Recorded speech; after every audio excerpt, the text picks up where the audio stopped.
আল্লাহ তাআলা তার রসুলের সন্তানকে, ছেলে সন্তানকে নিয়ে নিছেন কি জন্য, এটা আল্লাহ তাআলা জানেন, ভালোর জন্য নিয়ে নিছেন।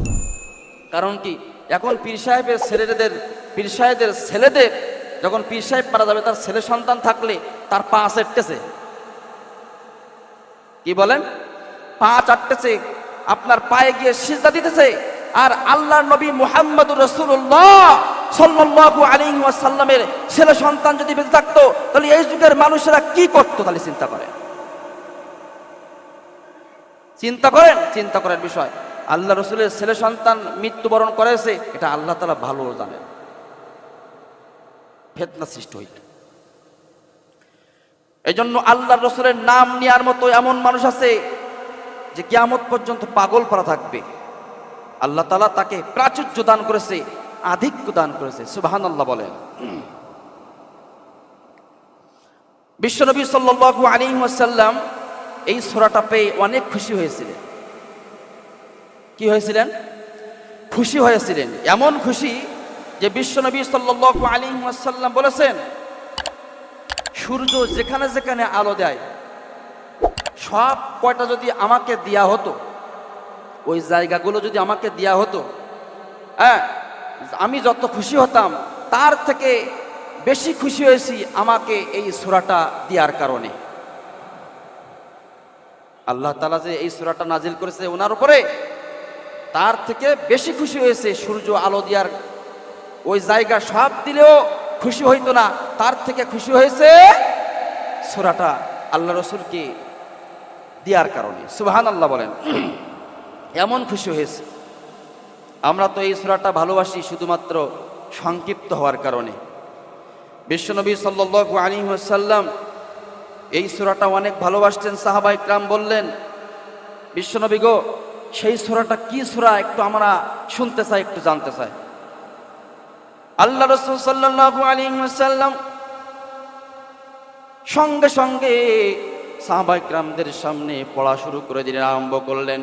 ওই দিন আল্লাহ নবী সাল্লাল্লাহু আলাইহি ওয়াসাল্লাম সাহাবীদের সামনে পড়লেন, আর আজকে আমার মুসল্লিদের সামনে আমি পড়ব।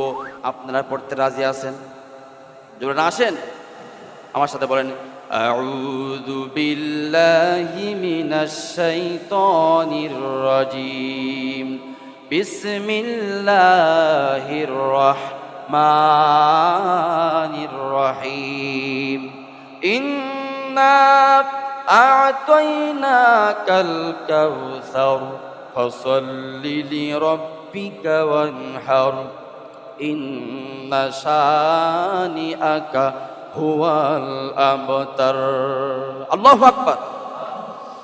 এই সূরাটা হলো মহাগ্রন্থ কুরআনুল কারীমের 30 নম্বর পারা, 108 নম্বর সূরা, আয়াত নম্বর 3, রুকু নম্বর 1। এই সূরাটা নাজিল হয়েছে মক্কায়। কোথায়? মক্কায়।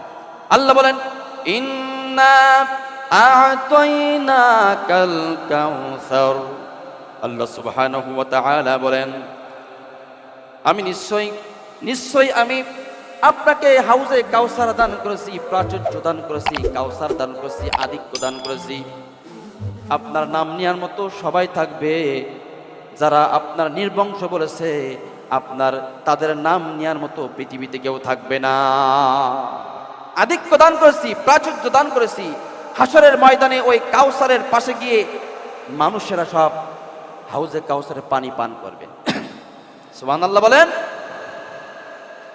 আর কাউসার অর্থ আধিক্য, প্রাচুর্য। আল্লাহ তাআলা তাকে মহাজ্ঞানী হিসেবে পৃথিবীতে প্রেরণ করেছে, আধিক্য দান করেছে। আল্লাহ তাআলা বলেছেন, হে আমার হাবিব, আপনি হলো বিশ্বের শ্রেষ্ঠ জ্ঞানী। সুবহানাল্লাহ বলেন। আপনি হলো বিশ্বের শ্রেষ্ঠ ধর্ম প্রচারক, আপনি হলেন বিশ্বের শ্রেষ্ঠ শাসক, আপনি হলেন বিশ্বের শ্রেষ্ঠ বিচারক, আপনি হলেন বিশ্বের শ্রেষ্ঠ চিকিৎসক, আপনি হলেন বিশ্বের শ্রেষ্ঠ জ্ঞানী, আপনি হলেন বিশ্বের শ্রেষ্ঠ দার্শনিক, আপনি হলেন বিশ্বের শ্রেষ্ঠ সেনাপতি, আপনি হলেন বিশ্বের শ্রেষ্ঠ রাজনীতিবিদ, আপনি হলেন বিশ্বের শ্রেষ্ঠ ভূতত্ত্ববিদ, আপনি হলেন বিশ্বের শ্রেষ্ঠ নাসা বিজ্ঞানী। সুবহানাল্লাহ। সুবহানাল্লাহ জোরে কোন। তার মানে হলো আল্লাহ রসুল যে দিক দিয়ে যাবেন সেই দিক দিয়ে আল্লাহ রসুল জ্ঞানী, যে দিক দিয়ে যাবেন সেই দিক দিয়ে আল্লাহ রসুল মহাজ্ঞানী। আল্লাহ তাআলা তাকে মহাজ্ঞানী হিসেবে পৃথিবীতে প্রেরণ করেছে। সুবহানাল্লাহ। যদি মহাজ্ঞানী না হবে তাহলে আল্লাহ রসুল আকাশের তথ্য, মাটির নিচের তথ্য কেমনে দিলেন? সুবহানাল্লাহ কোন। আকাশে কোথায় গ্রহ নক্ষত্র, কোথায় কিভাবে কি চলে কি না চলে আল্লাহ রসুল সুন্দর করে বলে দিলেন। সুবহানাল্লাহ বলেন। মাটির নিচে কি আছে কি না আছে, সমুদ্রের পানির ভিতরে কি আছে কি না আছে বলে গেছেন মুহাম্মদ সাল্লাল্লাহু আলাইহি ওয়াসাল্লাম। পৃথিবীতে কোনো মানুষকে আল্লাহ তাআলা এমন জ্ঞান দান করে নাই যেটা মুহাম্মদ সাল্লাল্লাহু আলাইহি ওয়াসাল্লামকে দান করেছে। সুবহানাল্লাহ কোন। দেখবেন সাধারণত পৃথিবীতে একজন সব জ্ঞান আল্লাহ তাআলা দান করেন না। যদি একজন ডাক্তারি শিখতে যায়, ইঞ্জিনিয়ার আর করতে পারে না, ঠিক কিনা যারা বলেন? ডাক্তারি শিখতে গেলেও কিন্তু ফুল ডাক্তারি শিখতে পারে না, ভাগ ভাগ ভাগ ভাগ করে। কেউ নাক বিশেষজ্ঞ, কেউ কান বিশেষজ্ঞ, কেউ চক্ষু বিশেষজ্ঞ, কেউ মুখ বিশেষজ্ঞ, কেউ হাত বিশেষজ্ঞ, পাও বিশেষজ্ঞ, হাড্ডি বিশেষজ্ঞ, কেউ নিউরোলজি ব্রেন বিশেষজ্ঞ, ইউরোলজি বিশেষজ্ঞ, কেউ হোমিওপ্যাথিক, সব এক এক বিশেষজ্ঞ করে সে দুনিয়ায় আইছে, এক এক বিশেষজ্ঞ শিখছে, কিন্তু সব শিখতে পারে নাই। কিন্তু মহা মানব আল্লাহ রসুল সাল্লাল্লাহু আলাইহি ওয়াসাল্লামকে আল্লাহ তাআলা মহাজ্ঞানী সমস্ত জ্ঞান দিয়ে পৃথিবীতে প্রেরণ করেছে। সুবহানাল্লাহ জোরে হলো না? তাহলে আল্লাহ রসুলকে কিছু দেয় নাই, সব দান করেছে আল্লাহ রসুলকে। কিন্তু মানুষ যে বোঝে না, আল্লাহ তাআলা বলছেন প্রাচুর্য, কাউসারত্ব, প্রাচুর্য, প্রাধান্য, আধিক্য আপনাকে দান করা হয়েছে। সুবহানাল্লাহ। আল্লাহ রসুল কোথায় জন্মগ্রহণ করেছে? মক্কায়। কোথায় জন্মগ্রহণ করেছে? মক্কায়।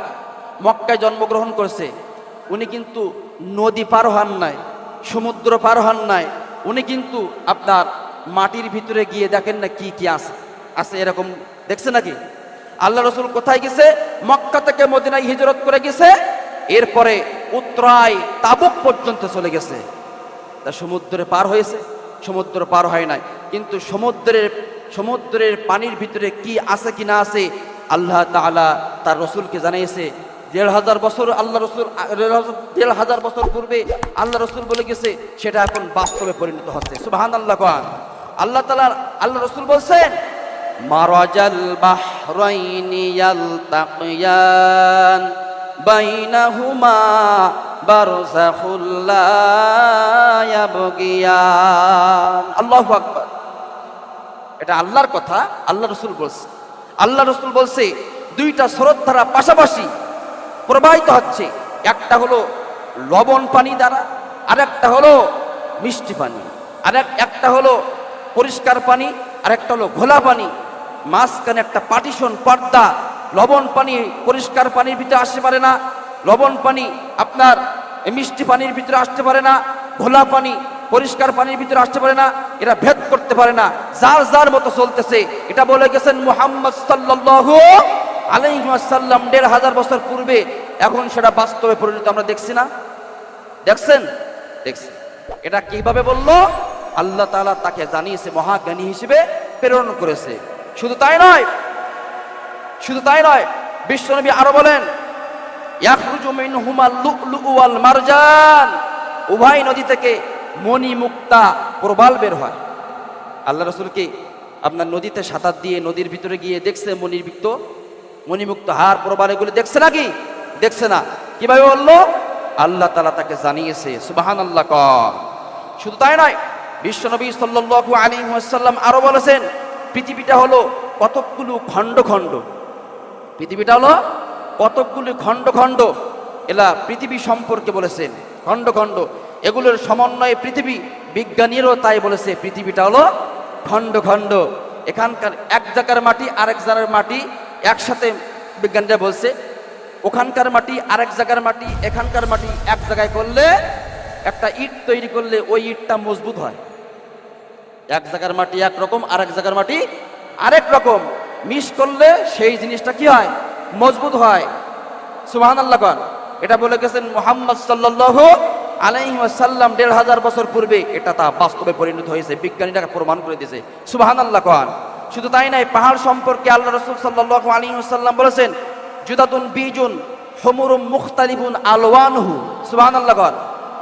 পাহাড় খণ্ডগুলি, পাহাড়গুলো হলো খণ্ড, এটা সাদা, লাল, মুসরঙ্গের, গারাবি বসুত এবং কাককালো পাথর। এগুলো কে বলেছেন?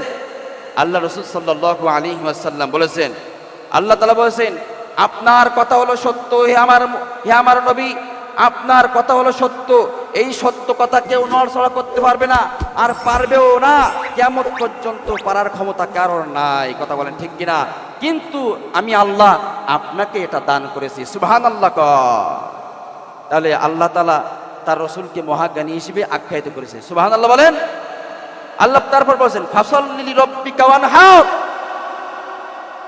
সুতরাং আমার উদ্দেশ্যে নামাজ পড়ো এবং কুরবানি করো। কার উদ্দেশ্যে? এটা মূলত আপনার কুরবানির আপনার ঈদুল আজহার আয়াত, এটা অন্য দিক গেল, কুরবানির আয়াত এটা। তারপরে আল্লাহর উদ্দেশ্যে নামাজ পড়তে হবে, কোরআন কুরবানি করতে হবে। কার উদ্দেশ্যে? আল্লাহর উদ্দেশ্যে। এরপরে বলতেছে, আল্লাহ বলে, ইন্না শানিআকা হুয়াল আবতার। আল্লাহু আকবার। আল্লাহ বলছেন, যারা আপনাকে নির্বংশ বলতেছে, লেট কথা বলতেছে, তারাই তো নির্বংশ। আপনি কোনো পেরেশান হন না, আপনি কোনো চিন্তা করেন না। আপনাকে আমি প্রাচুর্য দান করেছি, আপনাকে আমি আধিক্য দান করেছি। আপনার নাম নেয়ার মতো পৃথিবীতে মানুষ যত থাকবে, ওদের নাম নেয়ার মতো মানুষ থাকবে না। তাহলে আল্লাহ রাসূল কিন্তু মহাজ্ঞানী হিসেবে দুনিয়ায় পাঠিয়েছে। সুবহানাল্লাহ। অনেক আলোচনা ছিল, সময়ের অভাবে করতে পারলাম না। আল্লাহ তাআলা সবাইকে সূরা কাউসারের আয়াত থেকে আলোচনা শুনে আমল করার তৌফিক দান করেন। আমিন। আসসালামু আলাইকুম ওয়া রাহমাতুল্লাহি ওয়া বারাকাতুহু।